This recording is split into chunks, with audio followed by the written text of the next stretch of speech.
Let's get ready to... What the hell is even that?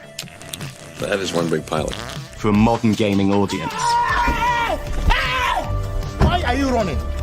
Why would you do that? Why would you do any of that? We're communists. Woke. Would you please get your politics out of my comic books? I'm like, what comic books are you reading? I'm cured! Praise God! He vatored! He vatored! Congratulations, you played yourself. Give me the meat and give it to me raw. For a modern gaming audience. If I speak, I am in big trouble. In big trouble. Welcome to Nerd Wars. Sorry about that. Welcome to Nerd Wars. Please clap.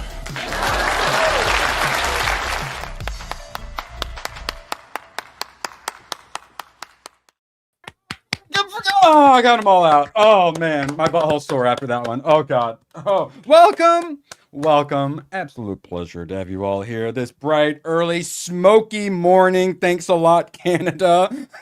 Join us Tuesday, where I'm probably going to talk about how we should probably invade them. But today, we're making fun of the Odyssey and reviewing 90s movies. And Chud, Deathstalker, Darkman, Solomon Kane, plus some Jessica Lindstrom recommendations that I thought I was going to hate. Turns out, I enjoyed them. Now she's not going to yell at me and be mean to me and make me feel sad. Yay! I was scared. But I'm going to make her happy, thankfully. Chat is going popping off today. Yes. Yeah, I have no idea what you're talking about. Maybe my butt. I don't remember. But absolute pleasure to have you all here, Badger. How you doing today?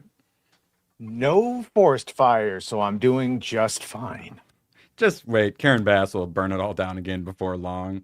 How has the reaction been to your takes on the Odyssey? Completely mentally sane and normal.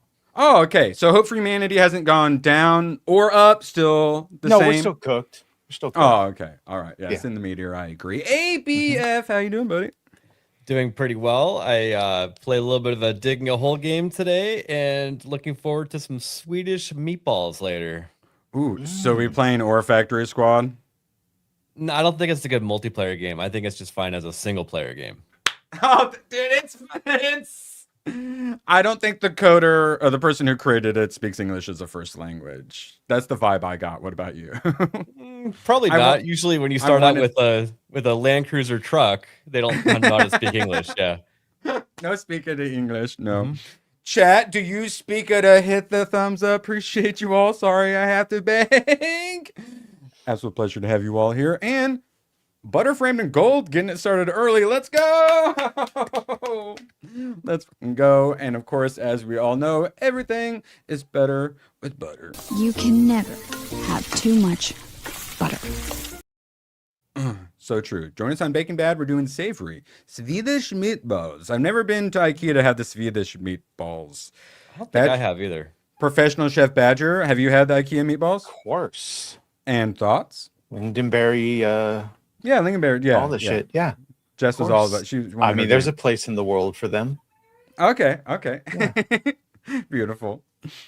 And also, the panel in chat was. I actually did the math yesterday. You guys are crazy sauce.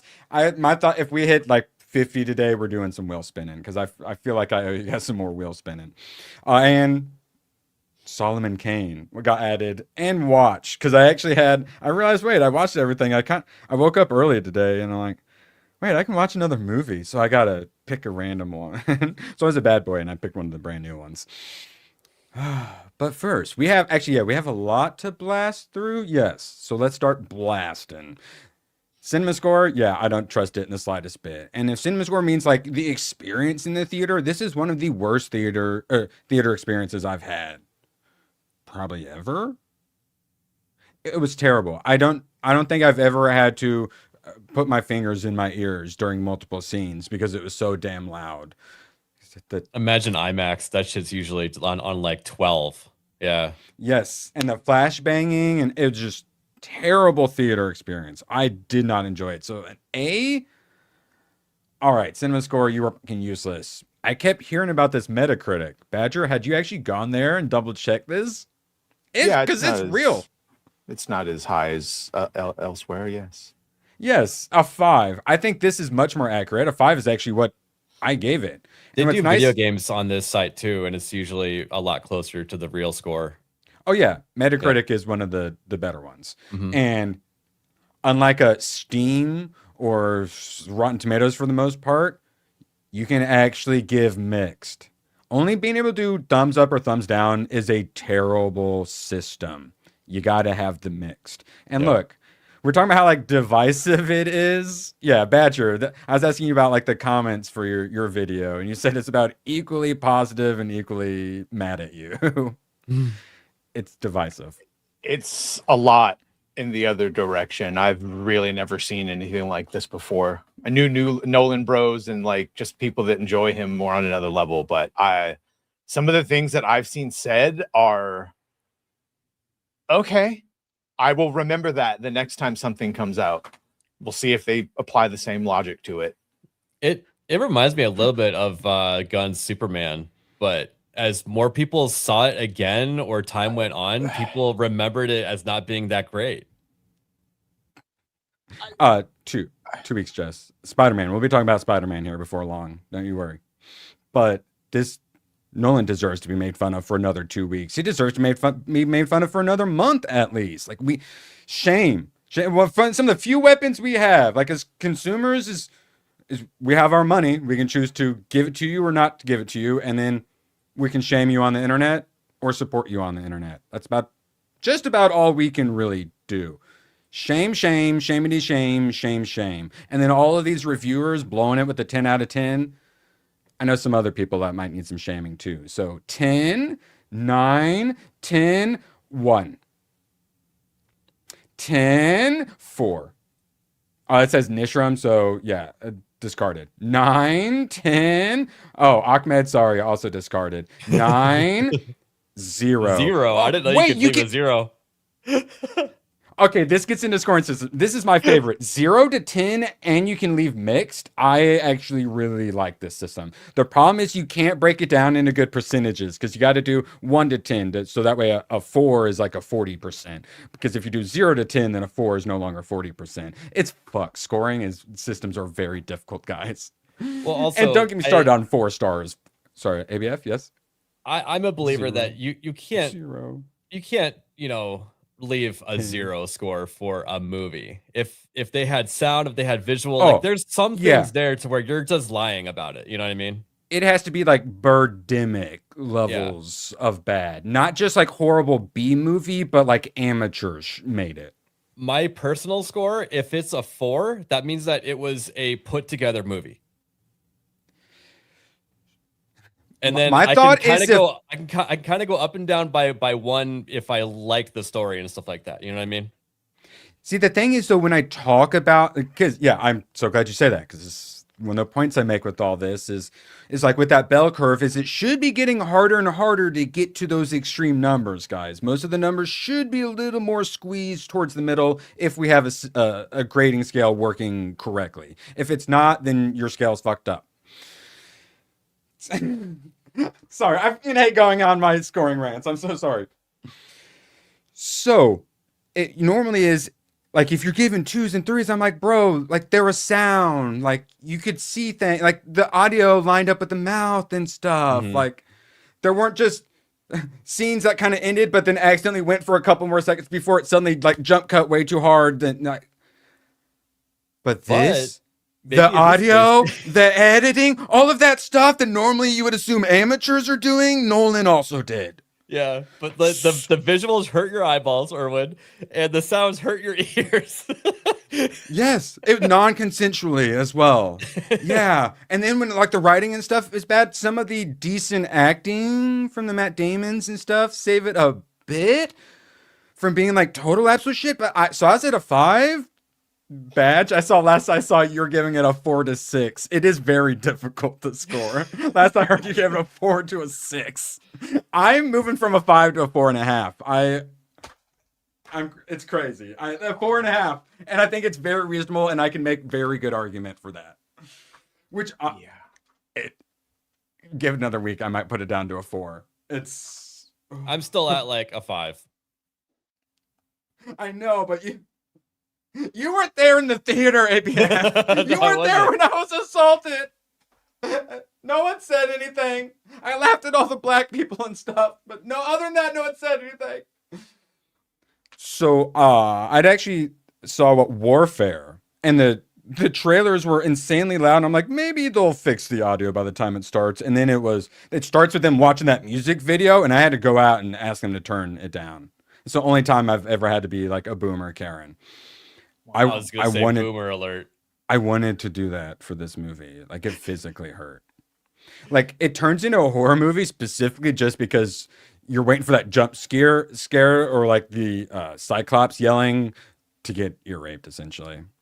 It's pointless at this point to have any conversation about the Odyssey. It really is. I've seen enough that's like, oh, okay. You just want it to fucking like anyone that doesn't like it just wants AI to win. Anyone that doesn't like it is just a fucking racist. Anyone that is like, the reasoning is insane. So maybe like 6 months from now, people will be able to talk about it. I don't know. A 5.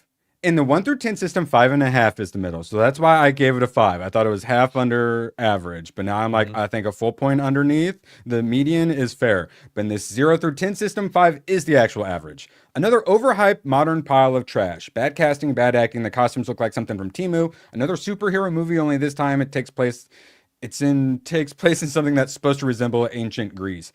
I feel like this is very reasonable take. Yeah, well, that was like a fully negative review, but they still left a 5. Like, that's a normal score. Yeah. See, okay, so like this is the thing is, this movie does seem like it needs to be seen in IMAX, but I feel like that would make a lot of my problems worse, not better. Possibly. I don't know. I mean, people who love it are welcome to love it. If you're a movie reviewer and you loved it and think it's a 10 out of 10, I'm going to unsubscribe from you. I no longer trust your opinion on things. Yeah. That doesn't mean I hate you. That just means, Jeremy Johns, you were the fucking chosen one. Why did you do this to me? Yeah, there's no way this is a perfect movie. Not in any universe. I would try to watch Red Letter Media today, made it 5 minutes. Mike says, ooh, I loved it. All right, this is exactly why I unsubscribed to you. It was after one of their Star Wars reviews or whatever. No, it was Kenobi. They liked Kenobi, or the act, and then that was bad enough. And then they ended up being like, actually, the Acolyte wasn't that terrible, guys. You're just racist. And then went so that Kenobi is fine. Yeah, and then they went on to list all the terrible things. Yeah. Badger, you feel like, do you have like Odyssey PTSD right now? Yeah, like literally, I don't want to talk about it anymore. 0, 10. I'm gonna 0. sit there quietly on Monday. 0. 3, Badger, grab your silly putty. No, it's fucking that one's insane. in German. It's really insane. Well, Jess will make you some cookies and send them to you. Okay. Okay. Yeah, I ain't got the strength for this. It's truly a once in a lifetime cinematic experience. No, it sucked. Whereas like Avatar 3, I enjoyed, but I admitted there was lots and lots of problems. And even I'm like the big screen, the 3D-ness of it, a lot of it was that sensory stuff that was enjoyable, where some of the writing and things like that did struggle. And I admit to it while also still enjoying it and realizing that, yes, having something like 3D really adds to it. Whereas I imagine IMAX does add to this movie. Okay, I saw this in IMAX. I'd probably give it a 5, then 5.5 maybe. It's, and then you have to see an IMAX and not be a racist, and you got to see it when there's a full moon out. And this is the third biggest opening ever for an R-rated Nolan film released in this month, and also that while Trump was president. It's a success, guys. Okay, so we just saw the insane users, and then we have epic opening day. Interesting variety. Opening day is big.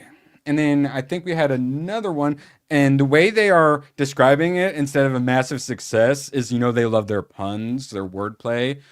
the Odyssey muscled 125 million, and so they're going domestic too. Whereas if it were a massive success in a whole, they'd be talking about the entire haul, which we're looking at is they're currently saying like 260 or so, so a smidge over 250 mil for opening, which for a movie is quite good, unless that movie costs $400 to make and market. The cope's insane. We're going to have to deal with the bots. You're going to have to deal with the actual people. You're going to have to deal with the random reviewers, the Access Media shills, the people who just have bad taste, the Nolan bros. I'm sorry, Badger. We're going to do lots of laughing and have fun memes. So hopefully it not raises just your them. spirits. It's people that I consider to like normal, insane, and people that rally against gun and other weird creative decisions. But with this one, for some reason, I saw someone say I disagree with all of his creative decisions, but a vote against Nolan is a vote for AI. And I don't know how we reached that point, but I want nothing to do with it. I'm glad you guys liked your movie. It's the equivalent of in politics, they tell you, oh, if you don't vote for the Republicans in the midterm, you're essentially voting for the Democrats. And it's like, it would be like me losing my shit. It would be like me losing my shit because people didn't like He-Man and Masters of the Universe, and everyone is just fucking captured by the whatever anti-woke mind virus and like making all these weird jumps. It's like, or maybe people just didn't like the fucking movie. Yeah. Well, He-Man was weird too, because it did have like the high tea mask and stuff, but it did do the woke stuff. So a lot of people are like, oh, woke. And they were like, oh, high tea. And then I'm just like, well, it's kind of both though. And that was 100% my problem. more divisive than He-Man. Oh, it's the most divisive movie I've seen in the last since I've been doing this, basically. No one saw He-Man either. Never seen anything like this before. Yeah. No, you're right. Everyone is seeing the Odyssey, so everyone has their hat in the ring right now. Our pre-FNT is over 2,000 views. Even on the bigger stuff that does get the extra views on the VODs and whatnot, I don't think I've ever had really any go that hard that fast. I am currently plus 4 subscribers last 28 days. It is so rare for me to be in the green. Shout out Nolan for sucking so bad. Yeah, I mean, thank you. I finally passed 12,000 subs because of all this discourse. So thanks. Yeah, I think, talking about the discourse. I think that there's just too many people that can't put their bias aside, and they can't believe that their golden god Christopher Nolan can make something bad. But they'll also tell you that Tenet wasn't very good at the same time. It's really weird. Yeah. Yeah, and then they're like, The Prestige is the greatest movie ever. Literally a lot of they just don't want to be like look like they're on our side or something. Yeah. But then our side has the consensus and the boomers and the Nolan bros too. So it's like our side is retarded and the other side is extra retarded. I get your current state. I used to have my favorite directors, but they've all turned to shit eventually. Like live long enough to see your heroes become the villain type of thing. It's more the arguments, it's fictional. What does it matter? Okay. Oh, we have a whole article about that, yeah. All right. Well, half of our lore is all fucking fictional, but we care about casting with that. It's the Black disingenuous comparisons. Oh, so you're okay with an Australian being a patriot? And it's like, yep. Ridley Scott was the person I was thinking of when I said that, Boosh. Yeah. And we just had Disclosure Day. Well, that's what I'm saying. Avatar 3 does actually have some things to like about it. It also has plenty of things to not like about it. But like we all like the evil chick macking with the angry military guy and stuff like that. Whereas with Odyssey, I struggle to find things that I liked about it. But yeah, Cameron has also lost it, but I don't think he's fully lost it. No, I don't think so either. Whereas these guys have fully lost it. And we'll see. And I think we need to see Cameron do something that's other than Avatar as well, too, to really see if he still got it. I don't think he's going to be allowed to make anything other than Avatar stuff. Oh, well, no, because he's just kind of helping with the next ones. And then he does want to like go do his own thing, actually. Okay. Yeah. Good. So we'll see how that goes. All right. We'll get to Graph Web in a second. I just want to knock this out because we got too many tabs today. Toy Story 5. Going to be passing a bill. Making it the third one. And then, domestic box office, 10 bill this year, which we had all of the articles about how it only hit like 8 bill last year. And they were really hoping it would hit 9. So it's actually overperforming. But then they failed to mention the fact that the budgets of these movies have been insane. And they've also had a shit ton of flops that have also really hurt these studios who have had the successful movies. So it is going to be 10 bill, but I want to see like how much the production budgets are for this year compared to like previous years too, because they are going. And I don't even know if they include like Doomsday, and probably not going to include too much, maybe 2 weeks of it in the math. I don't know how they do that. If they consider the whole Doomsday in that year for the box office, or just the parts of it, because it releases the week before Christmas. Yeah, I wonder.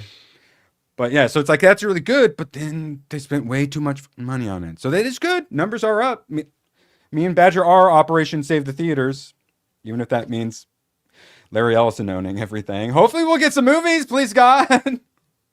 So, hey, good for it. 10 billion. But at what cost?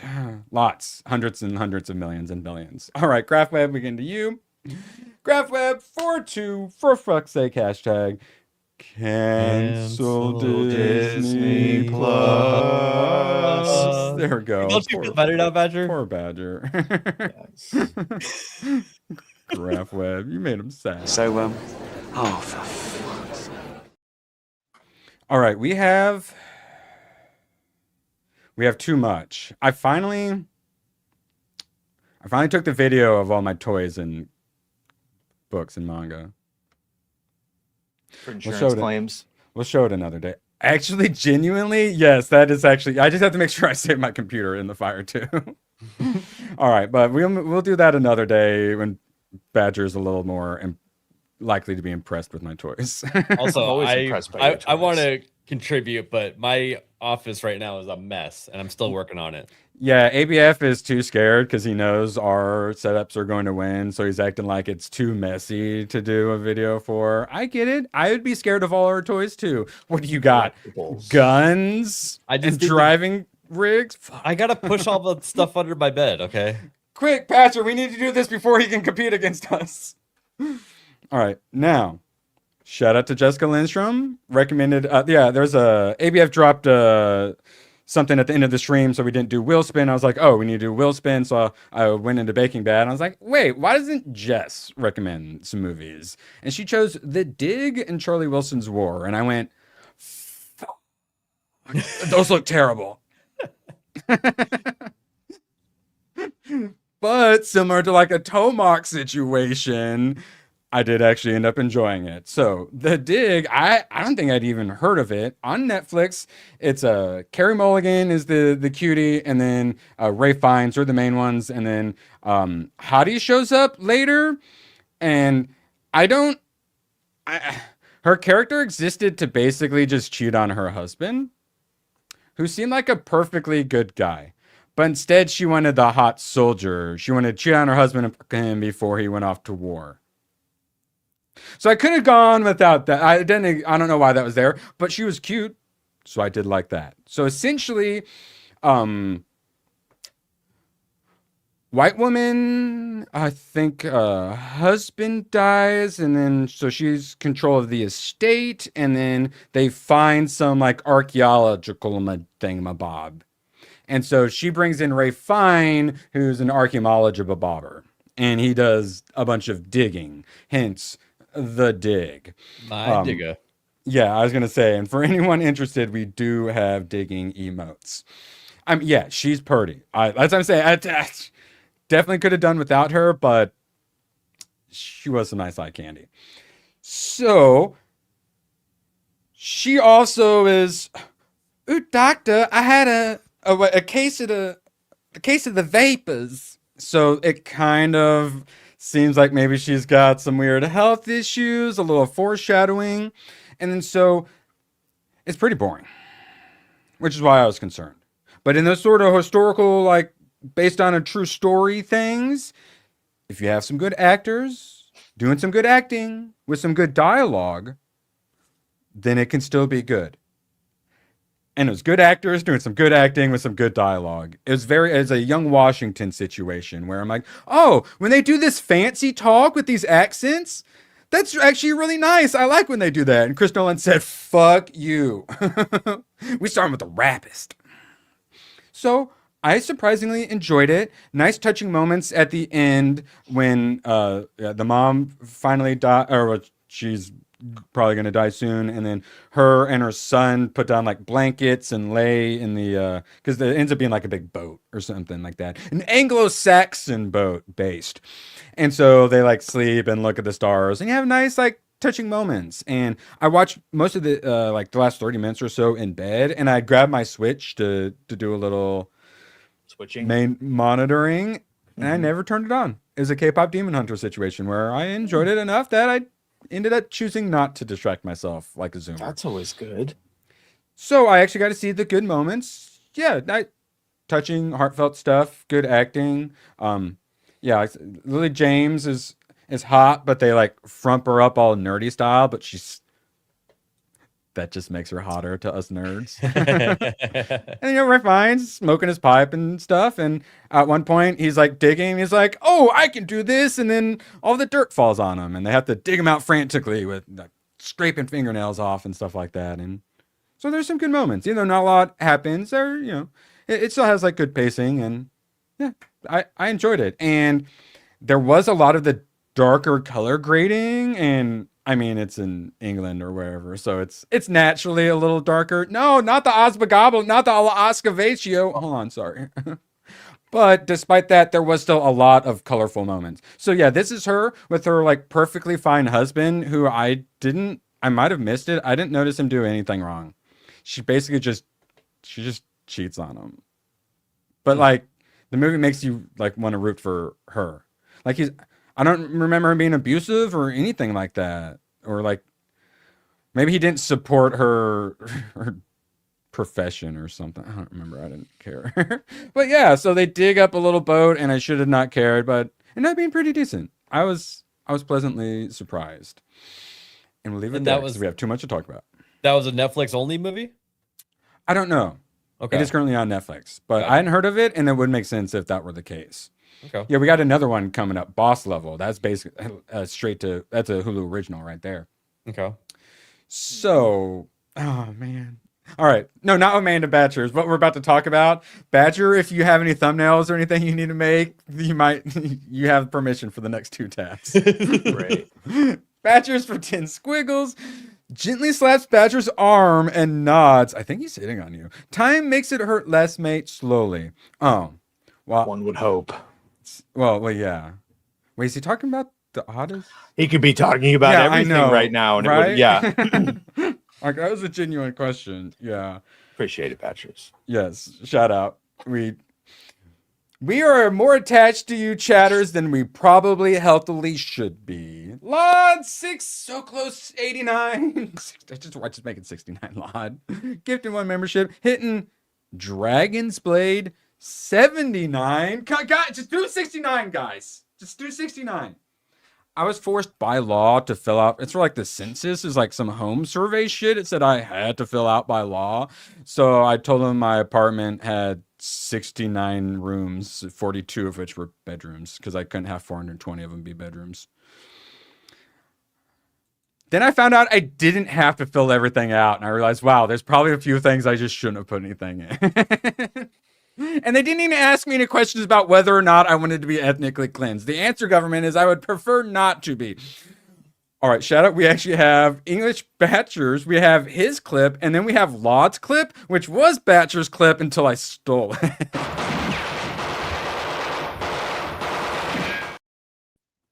I mean, repurposed. Yes! Whoa! Oh boy! Boy. Yeah, shout out. Appreciate you guys. We're already at, basically $20. Like I said, we hit like 50. We're doing some wheel spinning. All right, let's see. Hitting wrong buttons. Right buttons. Now, Badger, sorry. If you're angry about race and gender, which obviously if you didn't like it, you are in the Odyssey, that's a you problem, Badger. Okay, so I swear we won't go through very much of this. Just this byline is going to crush your soul. Arguing about historical accuracy is a trap, especially in works of fantasy. And it has more to do with how inaccurate older movies were than modern. It's Lawrence of Arabia's fault, Badger. I'm sorry. It's bad. It's everything you would expect. This isn't even the one I really wanted to talk about. We'll skip it. Go ahead. We have an equally bad one to get to. No, actually we don't have time. I got too many tabs. I watched too many movies. This is the one. The Odyssey, what academics are saying about Chris Nolan's epic from Variety. You'll never guess it. They're fine with all the race swaps. It's so weird. All right, let's go through this dog shit. So, a humorist, an archaeologist, and a dentist walk into a bar. ABF, they don't actually do a punchline. I need a punchline from you. They're just edging us. This is insane. Yes. You can't just tell half a dad joke. I know, right? That's breaking the code. All right, blah, blah, blah, 17, blah, blah, scholars. Talked about blah, blah, Homer's epic. We had a really robust debate. Fuck off. It's the editor of the Oxford Critical Guide to Homer's Odyssey. So these are like the alleged Odyssey scholars. Retired homos. Yeah, I think they call them homerists. Yeah, homos. Editors, professors, historians, and various public intellectuals. Fuck you, I'm not an influencer, I'm a public intellectual. And my wife is a dentist, so she was the red herring in the crowd. What? All right, so the Cyclops nonverbal, so that's actually a good argument. Each intellectual was fervently dedicated to a different academic discipline. Like how I'm fervently dedicated to sex bots. Yet Homer's The Odyssey is one of the few works that transcends any single field of literature or history. I know it's incredibly important. It's had a huge, wide-ranging influence, which is why you should probably treat it respectfully. So these are the people who you would assume would treat it the most respectfully, right? I was surprised by how many academics liked it. I had to be restrained a few times by my wife. So this guy actually did enjoy it. Everybody knows that I'm the worst audience for this film. After a long pause, he continues, I've been saying to myself, this is not Homer's Odyssey. This is Nolan's Odyssey. And it needs to be judged on different terms, Badger. Good to know. He wasn't adapting the Odyssey, guys. This is a different movie based on the Odyssey. So you have to judge it separately. Blah, blah, blah. Colossal box office projections. This links to the article about it only making 17 million in previews, which was less than like Fantastic Four, which didn't break even and had a smaller budget. But hey, best of luck to you, Odyssey. These IMAXs, this is what they keep going on about. The IMAX screens are 95% full. That means it's going to make so much money in the like one IMAX theater per state, if that, with 3 or 4 showings a day. Think of all the money. Yeah. There's only one IMAX in all of Arizona.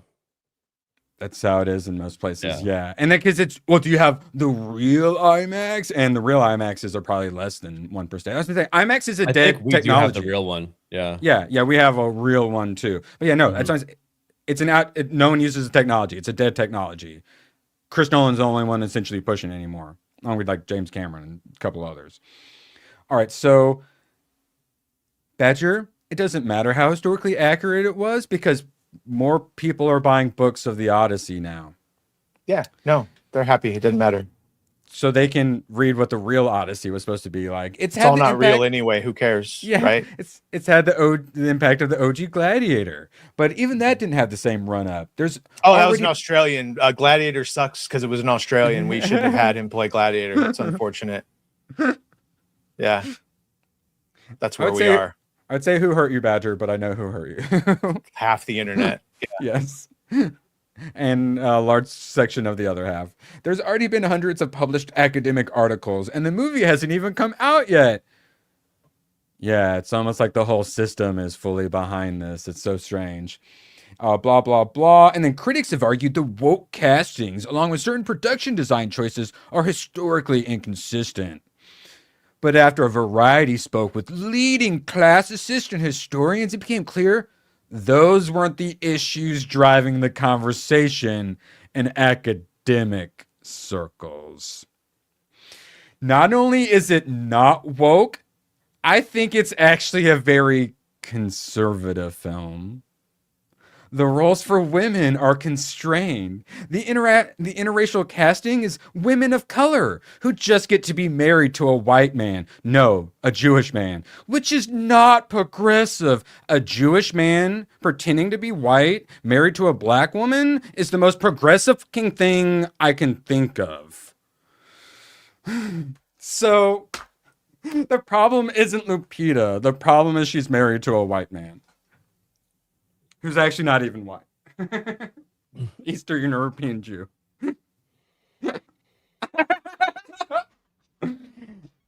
And Agamemnon, do you know anything about the actor for Agamemnon? It's Benny Safdie. Yeah, I didn't know what that guy looked like outside of it. It's probably good they didn't show what he looked like in the movie. It's very good. I didn't need to check his Wikipedia early life section, but it also went exactly as expected. I'm glad they did the giant helmet now, because he actually did have some aura. If you could have seen his face, I would have laughed really, really hard. You're going to be disappointed Monday. I'm not going to say a goddamn thing in defense. Yeah, that's how I react to girlfriends being mad at me. That's why I'm not into having girlfriends. I'm just going to shut down. Maybe 6 months from now, we can have an actual conversation about it. One scene that I did like from the movie was when the gates of Troy open up and you just see the one outline of him. That part was actually kind of cool. Yeah, and he's just like, doing like the wide Kanye like music video. I too like when Darth Vader shows up at the end of the hall. Yeah, exactly. Yes. But we'll show you Agamemnon underneath, and if I drew a picture of him in certain European countries, I would be arrested for anti-Semitism. So let's see. Okay, we'll end it on this. The next film critic. These are fictional characters, he says on the Breakfast All Day podcast I've never once heard of. There probably wasn't actually a Helen Troy. There probably weren't actually a lot of these. This is called ethnic cleansing. We're done being ethnically cleansed. Fuck you. We're throwing you people into a pit. All right, moving along. There probably wasn't a good movie. Yes, just a high-budgeted TV show from the 90s where Calypso was black, but she was a likable, attractive black woman. It's crazy. What, Vanessa Williams or whatever? Yeah. Mm-hmm. Yes. Yeah. Like, when you have, when your facial like structure is like supermodel levels, yes, you're allowed to replace a white person. I've been in told that because Ethiopia existed and the Kingdom of Ethiopia is mentioned, and that because it's connected to Asia, it's completely fine to have Indian, Asian, and Black Greeks. Yeah, so a lot of like the European people, they put up with this in their media. There's a big push for Mediterranean people are basically just black people. They're the Moors, they're just black people. Yeah. The amount of explaining that has to be done to make everything line up for their argument is insane. Well, see, Boosh, this is what I thought. His armor does look dumb, but he does have aura about it. But wait till I show you what he looks like outside of it. Yeah, well, the scene that I'm talking about is he looks, he's like in a shadow. So you can only see like the outline of it. And that part looks awesome because you can't tell that it's the wrong armor. Yeah, this silhouette. I mean? But yeah, and if he didn't have like a bobblehead level like helmet on, it wouldn't have stood out nearly as much. Yeah. And you would have had to see his face, which we'll get to. But first, boss level. I was pleasantly surprised. It's the classic, I wake up and people are trying to kill me and I fight through the day until I die and then I restart the day in the same position. I like those movies. And now it's a Hulu original. So, how was the cast? How was the acting? Actually, pretty freaking good. Frank Grillo? I liked him. Now I get why you guys like him so much. He's got some high T-ness, even though I assume he's a big old like gay liberal. Oh my God, is that an Ohm symbol on his bicep? Okay, yeah, he looks like such a homo in the Avatar. Yeah, I assume he's a big old liberal then. Which this movie gets into because we have Mel Gibson, who's the bad guy, the high T Chad. But then once he actually gets to it, we find out Mel Gibson is an evil right-wing chud. Of course. And then he's got his liberal daughters. He literally calls someone liberal. Yeah, I was really enjoying it until that. And then they do a little bit of that woke shit. And then they kind of stop doing that. So if it had been in more of it, I would be listing that as more of a complaint. but they just kind of do it a bit, and it's just like, it's so fucking cringe. But it is just a small bit, to be fair. And the rest of the movie doesn't really suffer from it because it's one of those situations where, like, you know, it wasn't quite like full American History X, but like that just made me like Mel Gibson more. That made me just, yeah, it made him a more likable character that I could root for. Brahms, he was supposed to be the villain. Naomi Watts, relatively attractive. Will Sasso, I kind of didn't even realize that, because I saw Will Sasso in the credits and I didn't even realize the character was him at first, because I don't think I've ever seen him really outside of a like comedic adjacent role. Yeah. And he was, TV. yeah, like, well, see, that's where I know him from. So yeah, my brain just didn't accept it was him at first.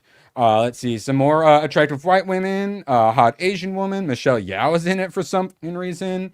Nerdy black guy who's at the table who helps him, I think. Figure out he does security and tracking and all that. So he helps him find out he's being tracked. Yeah, but yeah, no, he was a blurred. I liked him. He was in an appropriate place, and that when I say make movies for white men, even though this is a movie where they went kind of woke in the middle, this is a movie made for white men. In a movie made for white men, there are still plenty of women, plenty of black men, plenty of Asian women, Asian men as well. Like this is what I mean. A movie made for white men is still usually very diverse. She was hot and chopping his head off repeatedly with the sword. I liked it. ABF, I assume you're aware of the whole like gun versus knife or like gun versus sword. Like if you're like 10 feet apart, like which one wins? And it usually is like the knife or the sword who wins in those situations, which seems a little counterintuitive. And yeah, they do a whole montage of him trying to figure out how to beat her to a point where he has to learn how to do like sword fighting himself. That's funny. And they had a lot of those like montage moments where you kind of got a little repetitive, and then like a video game character, he decides to level up. Also, the calling it boss level throws me off because I assumed it was some kind of more like isekai-y thing, but no, it's all actually happening. He just has the like time travel like shit, some Edge of Tomorrow style. So that actually kind of, the twistiness kind of threw me off because I was expecting it to be video game related when it wasn't, but it was still very video game-esque, very like almost cartoonishly action movie, which I quite enjoyed. And there's a lot of extra, a lot of weird, interesting shots. He does the Groundhog Day, cycles where eventually at one point he just lays in bed and lets him kill him like 10 times in a row. Like Dark Knight of the Soul style. Like Badger right now would probably just lay there. Just want to go back to sleep. Yeah. So yeah, I shockingly enjoyed it. And of course, ABF, we got our checklist. Minigun, check. Nice. Sadly, no F slurs or anything like that. But yeah, like that's why I like RPGs. Like this is why I thought it was like a video game. The final fight is pretty decent. White woman is good enough. Yeah. In movies made for white men, there is room for dwarf assassins. We are very progressive. No, anyone other than Peter. Yeah. He is kept out. Sorry, bro. Attractive Asian women in skin-tight outfits with samurai swords. Cool black dudes with looking like detectives and whatnot, smoking cigars, carrying RPGs. She had a vein popping in her arm. Did you see that? The Asian chick? Look at that. She's all roided up. Yeah, this is like cutting all of her boob blood off, and it's all rushing to her arm. It's the beret. Yeah, so, yeah. So we got handsome Giga Chad dudes. We got attractive women, good action, fun weapons, good story, characters acting pretty decent all around. Boss Level. If you haven't seen it and you got Hulu, Boss Level, check it out. Like nice. Easy recommend. I mean, Mel Gibson, fantastic bad guy. Yeah, he's a good villain. Badger. This might cheer you up or make you spiral harder. I don't know, but it's in private chat if you wouldn't mind. I think, yeah, and then we have another one after. This is the Lupita section, so we got a couple of videos. And then this one. Oh, and this, yeah. We'll end it. This one will cheer you up. This made me laugh a lot. All right. Now, She was asked her favorite mythical character, and she attempts to use her brain. And you know how normal people, if they need help thinking, will kind of like look up to the left a little bit? Yeah. Let's see how difficult it is for Lupita to think. Roll clip. Favorite one. Yeah, it's It's just shot in like the a dark. Hillary Clinton situation. Person or what? Or creature. You can choose. Yo, I'm jet lagged. I don't think I can Okay. You have a beautiful outfit. Jet lagged. Jet lagged, guys. We have to lower testing standards because of jet lag. All right. Let's see if you So could she pull couldn't up even the next one. imagine being cast It for the hurt her role in brain. Odyssey and thinking about maybe just reading the book. She went to Crying? like what Yale or whatever. That's what we're letting into Yale. Favorite mythical person goes. Still though, how do you not read the book of the movie that you're in and then just say one of the creatures out of that book? Just It's to my not look stupid? understanding, the only person that actually read the original material was John Leguizamo. Even Yeah. the then- reimagining of them, they'll talk about creatures. And then Robert Pattinson was the only one who read the script before agreeing, right? Yeah, and they didn't even ask her in the movie. They just said a myth. She could have said a manticore. She could have fucking said a hydra. She could have said many different things. Cyclops. Well, mythical person. Like if I'm like Hercules. Yeah. It's very easy. All right. Yes. Now we get to talk about beauty. And well, you know, she's playing the most beautiful woman in the world, so I think we've already seen this. I possibly I couldn't remember, but after having seen it, it hurts that much more. All right, roll clip of Helen this of abomination. Troy She looks like a is man. You take that makeup quite off, that's a man. responsibility to play, right? There's a lot of expectations that comes with playing a character like that that is so well known, well loved, and has been depicted in so many different ways. You never heard of her. Beauty, we know, is in the eye of the beholder. No. So one of the things I No. thought when I was I mean, some given dudes are in this a role feat, is like, but, okay, there's no um, way for me to play beauty. So I need to No, there figure is. out who Be this beautiful. woman is beyond the thing she's most famous for. And that It's was beautiful, a being really beautiful. interesting and exciting challenge to find the woman behind the face. Because the face, it would just have to take care of itself. Working closely with Chris. Okay, and that's enough. having That's enough deep of that. conversation. Yeah. So now that we've actually seen it, she just looks angry. Sure. And then they purposely make it to where you only kind of see like half her face and she just sits there. While the Jewish New Jersey guy is like, listen here, I'm walking here. And then at one point he grabs her face and goes like this.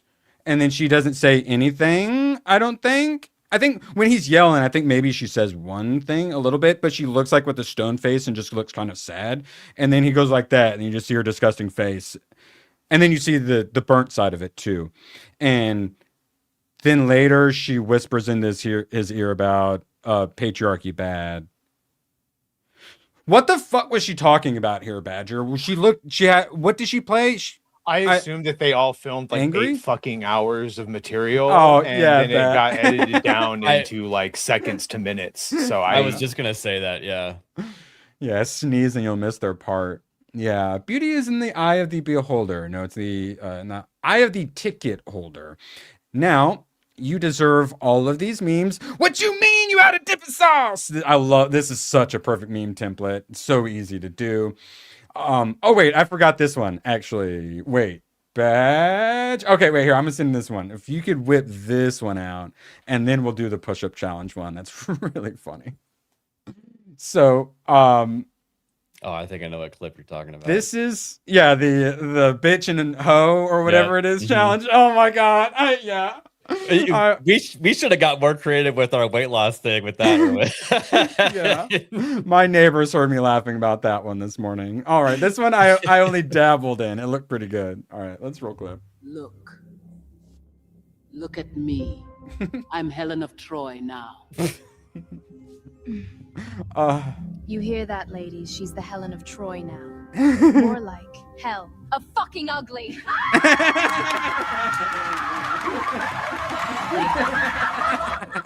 It's funny because it's true. All right, now if you could pull up the hoe bitch challenge. Badger. So, man, my moratorium is vindicated more and more every day. All right, chat, you guys, we're gonna try to do a laugh you lose challenge. Chat, if you laugh, you lose. All right, Badger. Are you recording? Okay. Whatever the fuck I'm going through right now, I'ma just let you host know, bitch. When I get about this motherfucking shit I'm going through right now, bitch, I'm not letting no hoe breathe around me. I promise you, bitch. You hoes had enough time. They start missing them. There's so to many. get y'all stuff together, bitch. When it's time for me to step up out my isolation, bitch, I'm stepping on you hoes next. You bitches cannot breathe around me, bitch. It's no humble shit. Get that shit out the fucking window, bitch. I'm stepping on you hoes next, and I'm coming for everything, bitch. There we go. I'm coming for everything, hoe. You bitches got me fucked up in this hoe, bitch. I'm literally getting touched in this hoe. Bitch, I'm mad. Bitch, I'm pissed off, bitch. Fuck everybody who did anything. Bitch, I'm coming. Bitch, I'm coming. I'm coming, bitch. And you hoes, bitch. Y'all can think whatever the fuck y'all want to think. Okay, that's enough. No, bitch. Right, I destroyed enough of chat's brain cells. So, for those What who was she didn't complaining about the movie? No, the hoe bitch Got out of done prison hoe or bitch. whatever the fuck she was talking about, jail. Oh, Yeah. I see. When Yeah, I she get was out. not she wasn't talking about the Odyssey. Okay. If I'm sorry. That'd be funny if she was. No, but for those who didn't see the Odyssey, that is essentially how Agamemnon goes out. Imagine she had a knife, basically. Diversity. Let's see. We got a new movie from Netflix come out. All Quiet on the Frontal Lobe. I don't know. That's a weird one. All right. Charlie Wilson's War. So you guys remember Rambo 3, when all those poor little Mujahideen warriors are getting killed by all those Russian helicopters, right? Those poor goat herders. Well, Charlie Wilson, who likes to do cocaine off of strippers' titties, he wants to make sure we get money to all those Mujahideen warriors because a white woman told him so. But he can't do it because the Israeli lobby owns him and they'll be really mad at him for doing it. I like that part. So, this is the Wolf of Wall Street meets Rambo 3. Lot of fun. It starts off with titties and partying and coke. Great way. And I was okay. I am intrigued. And see, Tom Hanks. I mean, he's Tom Hanks, so he did Tom Hanks things. I was happy with him. And then Philip Seymour Hoffman, I actually think outperformed Tom Hanks, because Tom Hanks was supposed to just be more normal, be Tom Hanks, whereas he was a little more wild card. He kind of reminded me of like Barry from Stranger Things, like the crazy Russian dude or whatever. He kind of had that vibe to him. I think he was the star. Honestly, I like really funny. Charlie Wilson, but yeah. He was, I think, the best part. She did fine, but basically she was just like, please help those poor goat herders or something that won't ever come back to bite us. Southern Belle. Yes. Amy Adams or whatever. Just Adams or Mick Adams. She's fine. She didn't do anything. She didn't belong there. But this gentleman did a fantastic job. And I didn't super care about the story, but they made things fun. So I enjoyed that part. Lots of attractive women. He surrounds himself by only the hotties, and stuff like that. And this is, I think, no, is this him winning? No, okay. Well, at one point they celebrate where he was going to get in trouble for doing cocaine, but then it turned out they only report on doing cocaine in like the Dominican Republic or something like that. So it's okay. He's not in any trouble or something like that. So it's like you're supposed to like him. They try to make him likable, but then also he's like an absolute politician scumbag, which they kind of gloss over a little bit. Like I said, he's like, oh, I can't do this because, just Jewish donors or whatever. And then the guy asks him, how many Jewish people are in your district? And he's like, 7. But Jewish people pay for my campaign, so I can. I'm like, hey, a little bit of honesty. Okay. But like, that's what I'm saying is they try to make you like him with all the coke off titties, but then they make him a sleazeball politician. And then oh, look, we're being a good guys to help the Mujahideen warriors. I mean, Russia was supposed to be the biggest threat to us, so of course we arm the people fighting Russia. It's pretty standard. Yep. Yeah, This but is then like this is your classic proxy war, which you can see how they don't work out in the end. yes, the CIA always looking out for the world's best interest, arming the goat herders. Yes, and then so yeah, but still a lot of likable characters, good acting, decent enough story. Definitely like a lot more active than like The Dig, which is very English. So this is a little more like Martin Scorsese style of the movie. They kind of flash over to Afghanistan and see a Stinger take down a Hind helicopter once in a while. Mm-hmm. But a lot of it is just it's just this stuff. No, not red carpet stuff, but a lot of white people just talking. But no, Hoffman was really good in it. I liked him because they would do a line of coke and then talk. So, and then he'd be with a hot chick whose boobs are out smoking some weed or whatever in his hotel room. So good times. Yeah, I liked it. Now, what did you think of the final message of the movie? Remember, like the last couple lines where they're like, "How come we're not going to build any schools in the country and this and that?" Remember? Yeah, it seemed like USAID funded the movie 100%. Yeah, that's what I'm saying. It's like, ooh, I like him, but then it's kind of like Good Will Hunting, where you like him, but then he cites like Zinn's History of America or whatever, which is like the most propaganda dog shit history book ever, and it's like, oh, you took me out of it. Sorry, illusion shattered. All right, now I think one of the highlights of the Odyssey was definitely Robert Pattinson's chin, and a reminder not to sit in the front row of the Odyssey in IMAX. I don't know if this is a real image, but yeah, the way it kind of like curves and such, I wouldn't be surprised. That's hilarious. Yeah, he looks like Farquaad. That's the Batman that we wanted. Oh my god. Yeah. And then they gave him to us and they said never again. And then Tom Holland was nervous about acting against whoever played Antinius until he found out Robert Pattinson was cast. He's my safety blanket. We've made 3 movies together. I knew I could relax because he's so good at playing a dickhead. So this isn't an interview, like a roundtable interview with all of them on YouTube. And of course, this is getting reported like in the trades. He called him a dickhead. But of course, in the video, Robert Pattinson cracks up laughing at it, and then it cuts. It's a joke. Yeah, it's such a good moment. That's what they end on. And Larry Tom Holland's like in scene because it was so funny.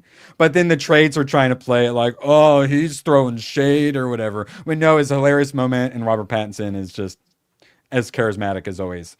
Yeah, it was a compliment too. Like you were meant to hate his character, which he made you feel like. Yeah. Yeah, and as Badger says, he's one of the few people who actually played the roles well. Mm-hmm. All right, now this one is insane and explains a lot. A lot of the issue with Tom's character was he's kind of like a bitch. He wasn't very princely. He definitely wasn't high key. And we figured out the problem. This is what happens when people don't know the source material. Tom Holland said, oh, wait, actually, no. Wait, they have the video of this. I'm going to send it to you. Let's just go ahead and watch it in video form, even though it's going to absolutely blind us. So for those of you who haven't seen the Odyssey, they went from dark shadow with some firelight and candlelight to immediately hard cutting to something that looked like this. So, and then, of course, Robert Pattinson I'm going to watch Twilight, Badger. Wait, I don't think it's on the wheel. I'm adding it to the wheel. Let's see. We get a few more super chats in. I could be watching Twilight, chat. And then you have to, after you watch the Twilight, you have to watch the sequels to them also. So yeah, New Moon. And for gotta watch all of it. For a pound. All right, roll clip. 16? I think he might be 18. Because if I'm away 20 years. Damn it, I played it like 16. He's 22. The character is 22. But if I left when you were 2 and I come back 20 years later, actors, are you 22? Actors. Correct. Yeah. Actors. It's very easy to figure this out. Yeah. How big these 60s? He's gone for 20 years. Yeah, I don't know where I got that from. I think you play him young and you come of age in the movies. So. I have started sweating. Because I think I realized a major flaw in my performance. How old is Telemachus? Yes. Correct. Wow. Badger, correct. That actually explains it too. He was acting like he was a 16-year-old. It literally explains his performance. The whole point of him trying to get his dad is because he's not able to take over because no one would respect him and he wouldn't be able to be king.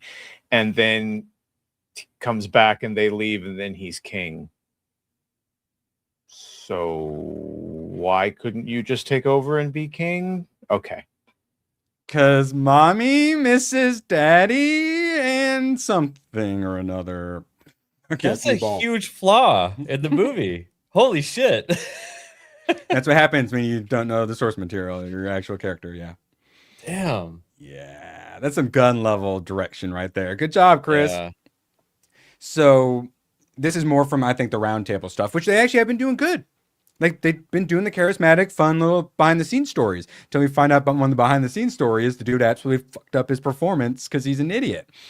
Matt was in the trailer next to me, and he was making these noises. He was such a nice guy. I thought he was on the phone. I thought he was a complete psycho.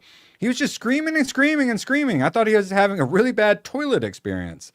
It was him trying to blow his voice out so he'd sound older. Robert Pattinson thought he was having terrible shits. And that guy, I love Robert Pattinson so much. And then I assume he went afterwards. Oh, he's so great. All right, moving along before I start questioning my sexuality. So, of course, this got disabled, but he spins now. None of us has gotten brought this up, but one of the copes of, oh, I like the ending, like that fight scene. So they've got the double axes tied together.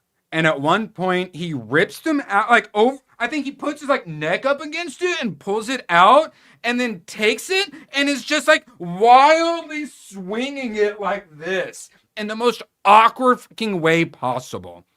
Yeah. It was embarrassing. The fight choreography sucked. Yeah. Every aspect. I'm going to end up at a 4 out of 10 on this before long. So, yeah, people are finally making fun of that. There's so much to make fun of. In Chud, 5.6 out of 10. This is the question. What is better, Chud or Odyssey? Like, fuck. Because Chud is terrible. You know it's bad. Like Odyssey. It's free. Yeah, true. It's free on everything. So I watched this for cultural reasons. It is a B movie through and through. And somehow they had John Goodman. And right there, how much you just saw him is how much he's in the movie. Dang. Damn. It was a favor. Yes. So it starts off. I kind of ended up in a Spawn situation where the monster is actually attacking homeless people at first. As you do. And I'm like, well, let's give him a government contract so he can do it more effectively and efficiently. But no, homeless people are good guys, I guess. I don't know. So the homeless people start going missing who are living underground. And then one cop or whatever has his wife go missing. So he's one of the main characters. And then, and then you have the dude from Home Alone. Daniel Stern? Yeah. As the other main character, and he's the crazy homeless guy. And he's actually the best part of the movie. The crazy homeless guy is the best character. And his acting, some of it was a little rough, but some of it was actually pretty decent. He did a half decent job. A lot of it's underground. So similar to Odyssey, it's super fucking dark. You can't see what's going on. A lot of big mustaches though, you know, I like that. I believe, yeah, this was the guy whose wife was missing. So Chud, it is, I had it. Cannibalistic humanoid underground dweller? I think that's right. So they get the folder and they're told that's what it is. And then that's why all the leftists call us Chuds, because that's what it stands for. Anyone planning on watching this anytime soon, spoiler alert for 5 seconds. At the end, Chud actually stands for something totally different.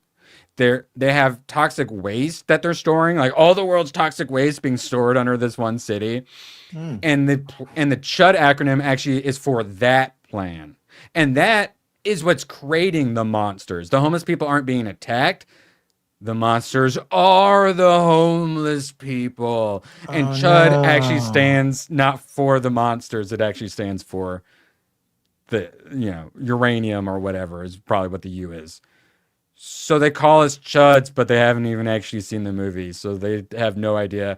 Chud actually doesn't even stand for that. Chud slop. But now we've literally embraced it. Like we refer to ourselves unironically as chuds now. Similar to all the fringe slap kind of started off as trying to say it was bad, but we use fringe slap just to describe the whole genre now. So yeah, fuck you leftist, chud is our word now. And it sucks. I don't even recommend watching it for free. I do recommend watching it instead of the Odyssey. It genuinely, like, everything tells me I should say it's worse than the Odyssey. But my brain is like running the calculations and it's not much worse than the Odyssey. All right, that's enough chudding. I watched it. All right, let's see. What's this? I don't know what that is. Oh yeah, the official Elliot Page popcorn bucket. Hilarious and disturbing. All right, moving along.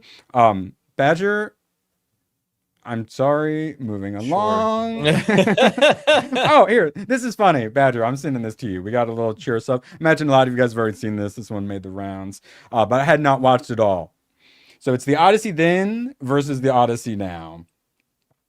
52-second TikTok. Sorry, guys. Don't ask questions. It was a chud. And then after this, we have Deathstalker. And we have to be very careful going through the pictures because the whole movie is literally just barbarians and savages raping women. The whole fucking movie. It's literally nonstop. Like it's like Humphrey Bogart lighting a cigarette with another cigarette. It's ridiculous. And while Badger gets that pulled up, I believe we got a member messages or two came through. Yes. Shout out to Sebrew member for 16. I met Frank Grillo and Anthony Mack on night when they were shooting in my city. Rossi could take him. What, Frank or Anthony? Battle of the Midgets. I bet Frank is a lot shorter than we think. Yeah. Yeah, that sounds fair. And then Ray, member for 6. I'm the king. Wait. Badger, could you do I'm the king of Ithaca? I can say I'm wicked smart, but I don't know how to say I'm the king of Ithaca in a Boston accent. Is that close enough, Ray? Thank you for the member message. All right, and then yeah, like I said, we get a few more super chats in. We'll do a little wheel spinning, and I think I found some more lovely young ladies. We of course have the lovely young AI lady. Sydney's up to her fun ways again. Wait, I got to clear a little bit. And I don't remember what that one is. Oh, she has a video advertising new clothing. And chat's really interested. And Rated one's also interested. Rated M for a $5. Only 2 R-rated movies have crossed $1 billion. But the Odyssey would be as fun to watch as Deadpool Wolverine or have the positive word of mouth of Joker. Yeah, no, I don't think it's crossing $1 billion. I don't think it's going to hit 800 million. I think it's going to have the drop-off of all drop-offs once Spider-Man Brand New Day comes out. We'll have to see what week 2 looks like. That will, I think, determine a lot. And so, yeah, I think they brought up on F&T. I forgot that it's R-rated. Badger, why is the movie R-rated? Because they say fuck. I laughed out loud. I kept meaning to bring that up. I laughed out loud when he said fuck. It was so out of place. They made fun of Deadwood for having too many words in it. And that was a Western. This is the word wasn't created yet. Anywhere. It's a fantasy story. Who cares? Oh, right? yeah, that's right. I forgot. Badger, no. We're going to save Badger. We're bringing him back. Here, this will be good for his mental. All right. The Odyssey then. The enemy is near. Let them come. I'm the biggest, strongest warrior in all the land. Yes, you are, brother. After our victory, they'll remember the story of us Greeks forever. Let us fight. My love, I will miss you. I will await your return. Helen, my wife, the most beautiful woman in the world. I'll find you again. I can't wait till we take over the world. The enemy is near. Odyssey now. Let them come. I'm the biggest, strongest warrior in all of the land. Yes, you are, brother. After our victory, the story of us Greeks will live forever. Let us fight. My love, I'll miss you. I'll await your return. Helen, Oh my God, wife, it's got the the most scars. beautiful person in the world. I will find you again. Yeah. See, that even wasn't even that smart or genius, but it's just that easy. It's that fucking easy. Yeah. God bless it. All right. Now, Deathstalker. 1983's hour and 20-minute long. That's how you know it's good. Deathstalker. Every time I said Deathstalker, I got, well, actually, is it the new one? No. Now watch The Deathstalker, which you'll never believe is also very, very available to watch. 4.6 out of 10 on IMDb currently. This one, unlike Chud, I think this one might be better than the Odyssey. When I say that it is non-stop, like pillaging and raping, I'm not kidding. It starts with a woman being non-consensual, and then the main character, Conan, he's literally just Conan, steps out and then kills all the dudes to save the woman, and then rips her shirt off. And then, thankfully, he's attractive enough that it's kind of semi-consensual. And that's the most consensual relationship he has in the movie. Wow. It is genuinely going from rape to rape. I can't show you the first 4. Yeah, at least 4. I'm going to have to look 4 images because there's a sorcerer who she's got a cloak and then she's just got her boobs out. And then she's got little like strappy things that go around like her boob. And then the next one is her laying on the ground with her boobs. And then the third one is the 2 naked chicks in like the hot tub. There's so many boobs. And then in the 4th one, which this one I might be able to show briefly, this is part of the movie, YouTube. This is a man having a woman not consensually, and he's checking her out, so he pulls her pants up to see how nice her butt is. As you do. That's the entire movie. And occasionally sprinkled into there, he talks to a witch who's like, get these 3 magical items, which will let you defeat the sorcerer bad guy. But really, it's just non-consensualing women left and right. He meets a guy, and I think, him and the guy are going to go defeat bad guy, and we're going to be able to root for him. Him and the dude, they go to this place, and it's literally just, it's rape fest. It's literally just all the men chasing the women around, and then they literally chain the woman up, and then they fight over who gets to have their way with her. Wow. That's our heroes. Sounds like a must-watch. And despite that, I would argue a similar quality to the Odyssey. So lots of great boobs, but I talk about how boobs that are like slave boobs or corpse boobs or zombie boobs don't count the same. Yeah. Non-consensual boobs don't count the same either. But like non-consensual butts also don't really count either. So yeah, like boobs and butts galore. Oh, so for example, this is the hero. And this person, he's non-consensualing, is actually a dude. It's one of the bad guy's henchmen who he magicked into a woman. So he's non-consensualing a man under a spell to be a woman. Wow. Magic counts. Yeah.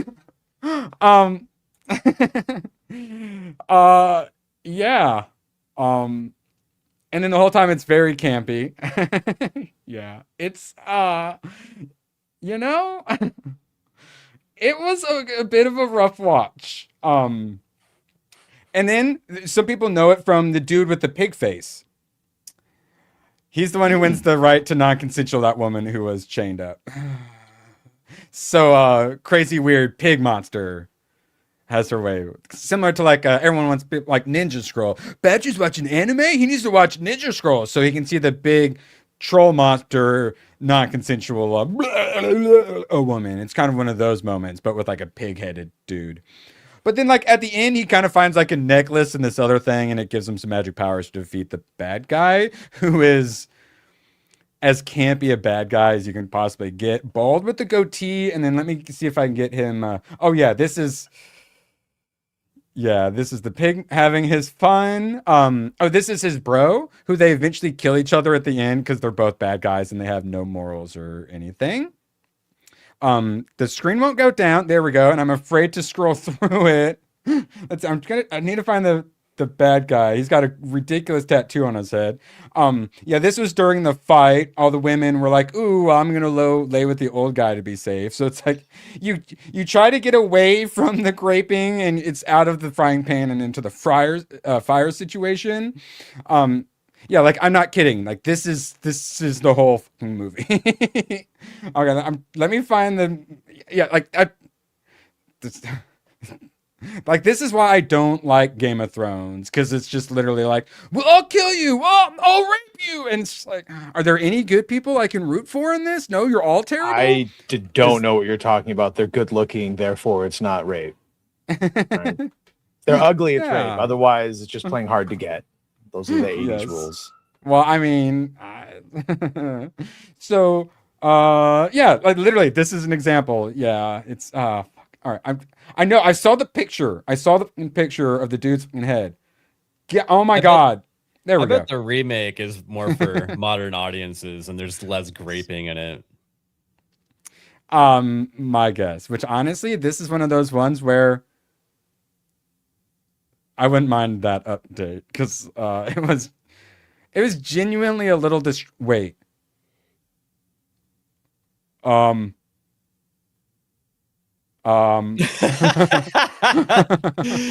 think there's a little bit of a reverse camera action going there. Yeah. A little bit of mirror. And that's my Deathstalker review. You know what you should have watched after the Odyssey is What? like something like Clash of the Titans, like the original or something like that. I watched that years ago, and I was like, man, that was a really old and really obscure movie, but I liked it a lot. Really? Yeah, it's a shame that Harry Hamlin was in there.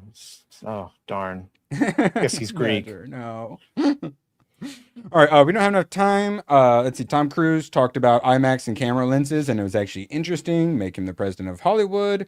The scene where the dolphins were by the ship, as we saw, those were actual dolphins. I think we already knew this. But yeah, look at this. This is how the water looks, and then you cut to it. Yeah. So when I talk about how bad the color grading is, this is what I mean. And then when I talk about how certain parts were so dark, the lower half was dark. If you notice in the darker bits, it has that heavy green look. And then when they went full black, it made it literally glow green, like it was radio freaking active. All right, Agamemnon. Let's see. It's a Gundam. There's a reason why you never see his face. This is the actor. And I went, maybe this is a bad picture of him. I didn't need to do an early life section. He's Ashkenazi and Syrian Jewish. So yeah, not even Eastern European Jew. He's also all Greek to me. Ethnically ambiguous. I'm glad they hid his face. All of the aura would have been gone instantly. All right, Chet, time to be happy. Darkman. Extra weird. I liked it. Holy moly. It was like cartoonish, very pulp.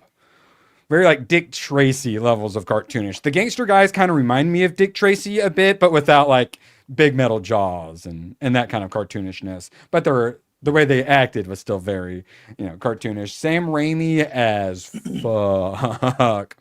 Liam Neeson, I liked him. Liam Neeson was essentially in the movie for like 5 minutes, and then the rest of the time he was in a mask. I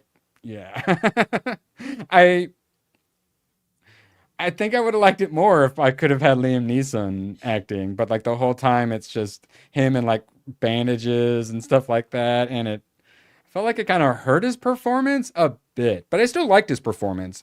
I just think it kind of held him back a little bit. Now, extra weird. The editing, wild.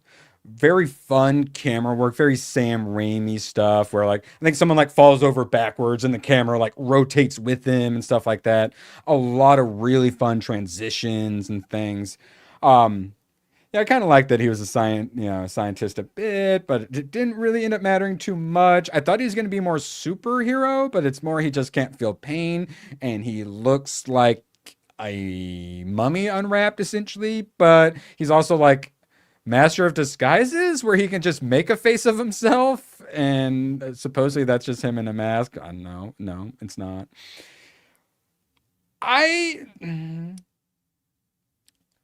The story is good. The people talk about how the technical parts of Odyssey was so good. No, the technical stuff was absolute dog shit.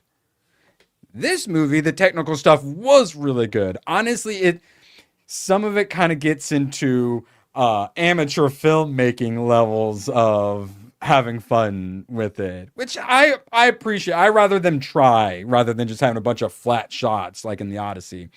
It also gave me a lot of, it felt like Dick Tracy meets like RoboCop, almost like satire, like, like that bit of pulpiness where it's like not quite realistic, almost a little Roger Rabbit-y a bit, but without actual cartoon characters until you like see this. And the practical effects of how he looked was really good.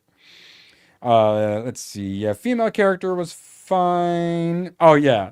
Bad guy at the end has like a bolt gun and he's just shooting off random bolts everywhere, and it's kind of a terrible fight scene, but I also kind of loved it at the same time. Like, it worked. It's Sam Raimi, so the parts that kind of suck also still kind of work too. Like him getting drowned, he's like electrocuted and drowned in like a chemical bath. And I'm surprised, and then he's run over and then thrown off a cliff. Yeah, essentially. Yeah, gangsters being gangstery. Yeah, it worked for me. Lots of interesting shots, plenty of fog and smoke. Yeah, I liked it. Yeah, very Sam Raimi. You guys watch the sequels? Yeah, I saw there was 2 more. I assume they were absolute dog shit. ABF, you watched Dark Man recently? Not recently. It's been a long, long time. I should watch it again. The bad guy uses a cigar cutter to cut your finger off to keep as a trophy. Yeah. I like that. That's how you know someone's bad. Yeah, if they have necklaces with like ears and fingers hanging off them, that's a bad guy. Growing up, because they've done that in a bunch of movies, including this one. But I always was kind of scared of a cigar cutter when I saw it when I was a kid. Yeah, because that's why gangsters always use it for that. And yeah, pretty decent. Lots of interesting. They changed styles and stuff like that. Yeah, the green screen was atrociously bad. And I kind of loved it. There's one scene where it seems like they cut out a picture of a skyscraper at nighttime out of a magazine and then just overlaid it on an actual, I think it was like a lightning storm or something like that. And it literally just looked like they cut something out of a magazine and stuck it to like a lens or something. It was so bad. True filmmaking. It got very amateurish, but it was fun amateurish. That's what I'm saying is Chris Nolan should know better. He should be that professional, not auteur. But the Odyssey was amateurish as hell. It's the best movie to ever come out. I don't know what you're talking about. It's fantastic. When they first save him after the burns, they put him in like a water tank, and then they put him on this thing that just rotates him constantly. And I'm not sure why being rotated like a plant in 0 G's helps you recover from burns, but it was cool and it was extra and weird and very Sam Raimi. And ABF triggering a wheel spin. Hopefully we get Clash of Titans, or actually we can just add Clash of Titans for 69. Nice. 69. Nice. Why was Achilles so concerned about his heel? He was a great warrior. I almost said it properly.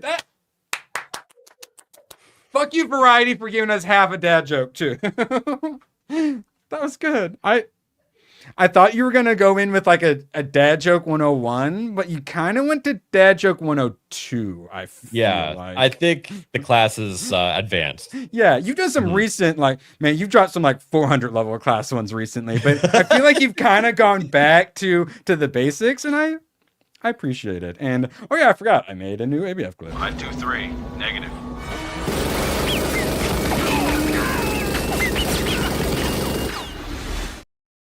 Nice.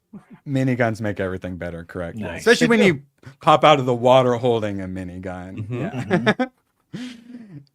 And Badger, here's your friendly reminder.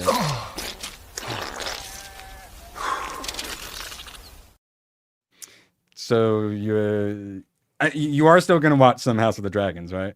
Yeah, I'll watch it eventually. Yeah. Eventually. I feel no rush. This season fell off so fucking hard. Oh my god. I feel no rush. I'm not even gonna finish the first season and continue on. Chris doesn't even talk about it, so it doesn't really. It's not like I have to watch it for streams or anything. They're not even brought up. So I got anime to catch up on. Correct. Oh my god, yes. Correct answer. And what old made me? What the hell is that? Chat? Which one of you in chat did this? What the hell is I the jury? Which one of you made me put this on? I don't even know what that is. Yeah, I was gonna say Badger doesn't even seem to know. The jury? What was it? Probably one of these like critically acclaimed movies that no one talks about. 5.9 out of 10. Let's see. I the jury. Which one of you olds made me put this on? From 1982, a 5.9. Armand Asante. What? Chat. Which one of you? English? I knew it. I knew it had to have been you. I knew it. I knew it. I don't know, but did you watch that clip of Armand Asante in his Odyssey version where him and his son team up and kill everyone? And when he's shooting the bow through the arrow, it's at the end. So it's like he's shooting through like this instead of just fucking. Yes. That's what I had thought. And I'm like, they did every single thing wrong, Chris Nolan. And yeah, people. So we were posting, oh, look, the Odyssey looks like this old Odyssey is so much better. And now like the defenders are trying to post those to say, I can't believe people think this was better and all that stuff. And it's like, no, it literally was better. Yeah, Judge Dredd Harmon. Broke the law. All right, what the hell is this going? I, the jury. So, Batchers, as I've told you, you guys are welcome to suggest things, particularly with super chats to add. But Chad has to vote for it. And I don't know how to tell you this, Batchers. I'm not sure Chad's going to vote for this one. And if certain things don't get voted for, they get taken off the wheel. Because there's 100 fucking things on here right now. Bad Boys 2, White Men Can't Jump. Right, Bad Boys 2, White Man Can't Jump, and How High right next to each other. The wheel wants me to watch more black movies, which I actually support. I've been really enjoying the ones I've been watching. Oh, yeah, White Man Can't Jump. Badger, you enjoy that one quite a bit, don't you? Yes, I do suggest that one. Yeah, because it's Woody Harrelson and Blade, right? All right, Josie one Perez. last one. What's going up against White Men Can't Jump? More Bad Boy and How High. This wheel's broken. No, Little Giants. I should have taken this shit off the last time. No one voted for it. So upset with every choice. After I add stuff and remove stuff, I do test spins. I literally test spin shit. Fire and Ice. What the hell is Pandorum? Which one of you did this? Actually, Pandorum is a space movie, isn't it? Yeah, I probably fucking said that too. Oh. Ben Foster and Yeah, I think you like it. Oh, is it because I like an Event Horizon and wanted more space horror? That one actually Pandorum's surprised me. I thought it was gonna suck and be a B movie, but I was like, oh, I enjoyed that. That's a good movie. Yeah. Round 48, Alien Invasion. 2 crew members of a spaceship wake up from hypersleep to discover all their colleagues are Project Hail Mary, basically. All right, Pandorum versus White Men Can't Jump. You guys have 2 options to vote from. And then English Batchers has I the jury you can vote for. But for the rest of chat, you guys have 2 options: White Men Can't Jump and Pandorum. What movie? And then ABF. Would you like to add use your unlimited pass for Clash of the Titans?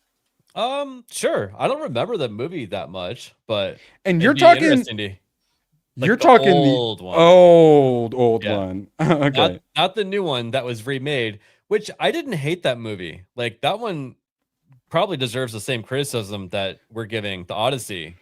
But it was done so much better than the Odyssey. I like think. the Mortals and stuff. Sam yeah. Worthington, Clash of the Titans. Yeah, I every actually day, haven't all day compared seen to any of those. watching. And Yeah. The second one was that what came Wrath after- Wrath yeah, of the Titans. That one was awful. Don't even watch that. Yeah. All right. Okay. Well then, yeah. Here I put Clash of the Titans on here, and I meant the old ones, so I'll just leave that on, and now it means the new one. Okay. Let's see. Clash of the Titans, and then I knew you would do this, chat. Batchers, what did you bribe them while I wasn't looking? The jury is currently winning. Please God, ABF and Badger, go please vote for Pandorum. For All right, I voted for Pandorum. I voted for thank Pandorum, God. yeah.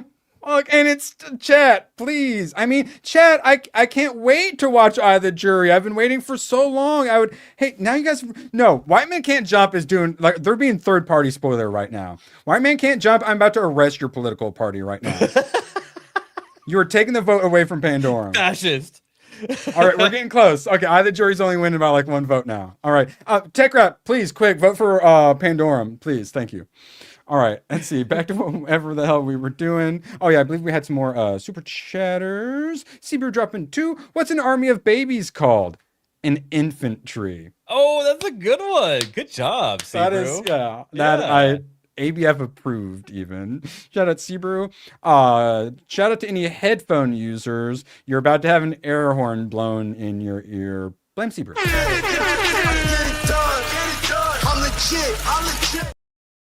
Oh, that actually gets me kind of hyped. Air horns do kind of work.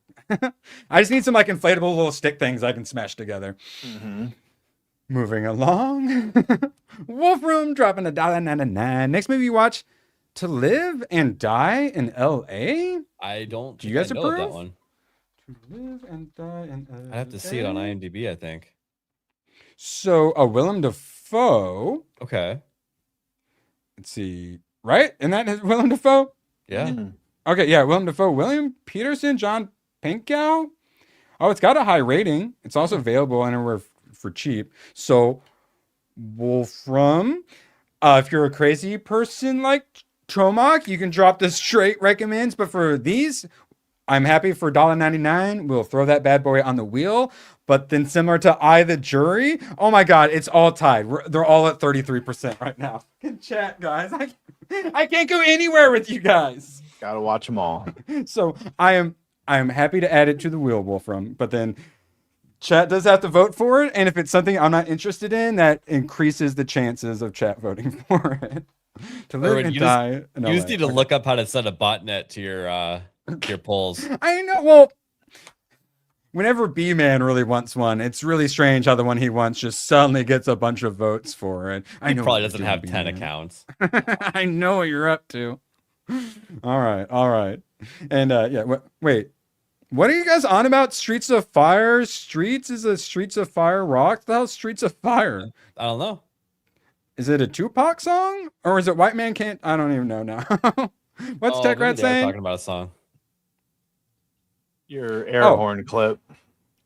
Oh, well, it's not necessary. It's not the volume. It's the sudden air horn going off in people's ears. It's a trigger warning. Yeah, because like the audio itself is fine. It's just like it suddenly comes out of nowhere. I'm legit. And then the issue with that is because like where it cuts, where I had to put it, it immediately starts with air horn. So if your clip immediately starts with an air horn, it is nice to give headphone user warnings, I feel like. All right, now this one's for, specifically for cheering up Badger. Let's see. Remember Mando and Grogu? You liked Rada, right? Thoughts on Rada the Hutt? It's fantastic. The Jedi we needed. Didn't know. Yeah, were there any Jedis of them? Right, yeah. There were Hutt Jedi. Yeah. Okay, yeah, because I know, you can't force mind rape them. All right, now, here's another good one. Hopefully we can cheer some people up. Save my dad's life using AI. That was close, thank you. All right, text from mom. Your dad has looked up Jerkmate 8 times on our TV. What is it? Seasoning I told him about. And then he AI'd up. Oh, he AI'd up God. a Jerkmate seasoning. Oh, beautiful. Okay, sweetie. Excellent use of AI. Having your bros back, especially when it's your dad. Yeah, that's like a good song. That's like when my brothers and I broke a window in the house and we found a bird feather and tucked it in the crack of the window. And my mom was like, "Oh, I guess a bird flew into it." You guys literal are in false the clear. flag, but false feather. Oh, wait. Okay, we just had a crazy turn of events. The White Man Can't Jump lobby has taken it out to a lead. Now, I the jury is slightly being Pandora, but they're both getting their butt kicked by White Men Can't Jump now. Like out of nowhere.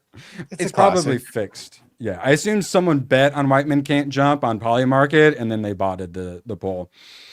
But yeah, that is actually one of those ones where, because a lot of these on the wheel aren't ones I need to watch. There's still a few on there where I'm like, I probably should. White Men Can't Jump is one, and then Point Break is still on there. I still haven't watched Point Break, and I feel like that is probably should be on my must-watch list, at least at this point. All right, let's see. We're an hour and a half in. Yeah, let's keep on blasting. Netflix paid over $500 million for Ben Affleck's AI startup. So we had thought, ooh, well, if they're going to do AI in Hollywood, Ben Affleck would be a good person to like lead and control that. Well, now it's Netflix and Ben Affleck. Mm-hmm.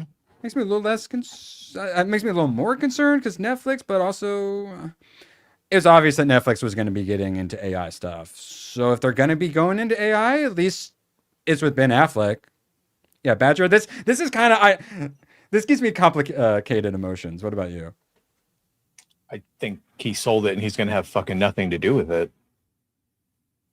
Oh, wait, yeah, it's a full report for total. Oh, yeah, so okay, so then it's probably just fucked. But he wasn't helping run it or anything? He was just owned it? Because I assumed they would buy it, but he would still be like doing his thing with it. No, I assume they would just take it and use it for whatever they want. Oh, he's joining Netflix as a senior advisor. So yeah, so advisory role. Right. Which does concern me because that does take him away from it. So, but yeah. But still, yeah, there's worse things. If Netflix is going to be dabbling in AI, because I mean, they spend so much money on their original series, and that's one of the things that made it so difficult for others to get into streaming is they spent way too much on these original series to try to bring people in. So I get using the AI, especially people complain about how long some of their seasons take to put out. So at least it's Ben Affleck's AI. But yeah, I feel like this gets said, even though it's been answered a billion times, but I'll do it one more time. It's 15 movies from Paramount and 15 movies from Warner Brothers, and David Ellison has already said that AI would be used to sort through their vast catalogs to determine, based on verifiable data, what people want, as in story and character types. Not that they're going to use AI to make all their fucking movies, but maybe. Yeah, and then a lot of it is going to be like the production side of things. ABF? My worry on that is that, that's the studio trying to please everybody audience, by trying to find movies that will, be more receptive to a wider audience. Whereas, I mean, we kind of like movies that are, more targeted and more niche at times. And it doesn't, I'm not talking super small. I'm saying like, we don't want it to appeal to everybody. So adding 4 more really isn't that a jump? But I don't think that's what they're really doing with the AI. No? They're not trying to make it algorithmically exactly what everyone wants. Like we talked about that Black Torch anime where they did feel like that was put through an algorithm, but I didn't care because I loved it and give me that mainstream like shonen stuff. It's more, I think, helping actually make it the production side of things. And they actually revealed that I think like a week or so ago, roughly 300 of its titles has used some form of generative AI. So a lot of this stuff is going to be the tools for production, but very quickly that is going to lead into the generative AI stuff. And I think that's more what they're using the AI for, less for like market research, trying to make like the perfect pop band, like the algorithmically perfect Spice Girls. Right. No, they're probably absolutely, using stuff for placeholders and more. Yep. Yes. And then, all right, Badger throwing something in private chat, and then I'm doing a review Solomon Kane, and then we were going to skedaddle. And then actually, here, real quick, while he's getting that pulled up, we're wondering about the sequel to Young Washington. When it finished, my uncle was like, ooh, I want to see Old Washington or whatever, 1776, set for Angel Studios after Young Washington succeeds at box office. No, it's not even going to break even, sadly. But hey, cool, we're getting a sequel. Sounds good. Call of Duty, everyone was confirmed. You're going to make up your own universe, or what are you going to do? Black Ops, Modern Warfare? They have now confirmed Call of Duty movie is going to be set in Modern Warfare universe, which I think is the correct answer, right? Sure. I mean, it is the more popular one. Honestly, I think both would be good, but yeah, it's good that they are actually going after Modern Warfare rather than trying to make their own Call of Duty-esque one, because I was like, well, then it's not really Call of Duty. Doing Modern Warfare, good. Hopefully they don't fuck it up too bad. Taylor Sheridan, fingers crossed. And then they're also aiming for summer 2028. And then shout out to anyone who hadn't seen Mortal Kombat 2 but wanted to consider dabbling. I enjoyed it. Was it worth $20 ticket trip to the movie? Mm-hmm. But I enjoyed it for what it was. If you didn't get a chance to see it and you got HBO Max, it's dropping here in like 5 days. 24th. What is that? Like Thursday? Friday. Yeah, it's dropping Friday. So yeah, I say No, I was like, I'm not sure if people needed to see it in the theaters. It's pretty good. It's fun in the theater, but absolutely, if you have Max and you haven't seen it, I think it's worth checking out. It's fun enough for that. Especially good enough for like some side monitoring too. Just pay attention to the fights and whatnot. All right, so speaking of AI slop, so of course the studios are going through all the 4chan and Reddit posts. This is our next backroom style movie. Let's see it, Badge. Oh yeah! Oh yeah! Drink me! Drink me. It's solid. Can't wait. That's actually pretty good. And the person, if this is why RAM costs so much, then I'm happy to pay the price. Yeah, that's a good example of AI usage. And then my boy Gossip Goblin, he's got his next short film coming out. And his last one was so good. So I'll make sure to harass you guys about that one. Yeah, I know, right? It was good though. Like a lot better than like the Winnie the Pooh looking crap they put out. Solomon Kane, 2009. This movie was awesome. Sons of Shadows. Jeff really wanted me to watch it. So I had a little extra room to watch it. You know it's a high quality movie because it's available everywhere for free. It was a solid movie. Some of the other ones I had to wonder, is it better than the Odyssey? No wondering here. This movie was fantastic. In like every angle, good guys were good. Well, good guys were bad. But then the devil tried to steal a soul and he said, oops, I have to be good now. And so he teams up with these guys and he's a good guy, but then some bad guys do bad things. And he has to turn back into a bad guy to save them, even though Satan's going to take his soul. Yay! It's perfect. And it's Robert E. Howard or whatever. So it's the Conan writer. Mm-hmm. I ever see one of these used for a decent price with some decent art, I'm definitely going to check out some Solomon Kane. I really like this. And it kind of felt comic booky, kind of felt Hellboyish, where certain bits almost felt like little arcs taken from stories, which I assume is what it was, similar to like Hellboy. And it really worked for me. A little tropey here and there, but in good ways. A little formulaic here and there, but in good ways. Fights were awesome. He's a badass. He gets pushed into a pit with a bunch of like demon monsters. I mean, just look at this costume. Like, that's awesome. Compare this to Odyssey costumes. Yeah, just dual wielding swords in the rain. Yeah, this is cool where inside the mirrors there's a bunch of like demons and whatnot. So they're like walking and you can kind of see the demons like at the mirror and you're like, oh, they're trapped. But then at a certain point, the demons start coming out of the mirrors and pulling people into them. Badass. This is when he was still evil. So this was him breaking in, and then the Reaper of Satan's Reaper or whatever is about to kill him with a badass fire sword. And then he's like, no, I stop you. And then he jumps out the window, and then he's on the run from Satan. That's so fucking awesome. James Purefoy. And wait, who's that? Is that the main character? Mm-hmm. Yeah, what else is he in? Anything that needs to be on the wheel? He-Man's dad, obviously. Master of the Universe. He's the head meth in Altered Carbon, the guy that hires him to find who killed him. Yeah. Oh, okay. Right. Okay.